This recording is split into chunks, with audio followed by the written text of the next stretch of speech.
Unit 4.11. In this particular unit, we are going to look at the different types of assessment.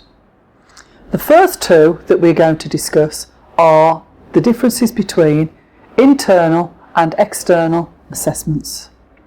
An internal assessment is an assessment which is set by a teacher or the tutor of a particular subject.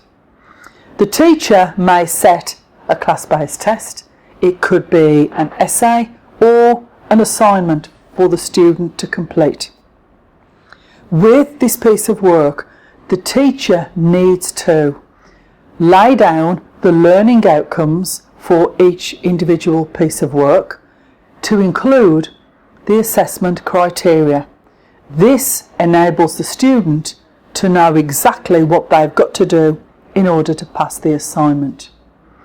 It's also important, depending on the subject that you're teaching and the level that you're teaching, that if you are writing a test or an assignment that will be submitted to an external awarding body, that you have got an internal verification process in place so that when the teacher has written an assignment and they have put down all of the learning outcomes and the criteria to go with it, that another member of staff may just check it over to make sure that the student is working at the appropriate level.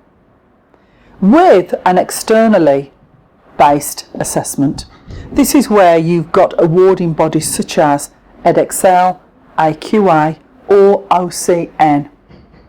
Here, the external awarding bodies, they are the ones who will say what the learning outcomes are.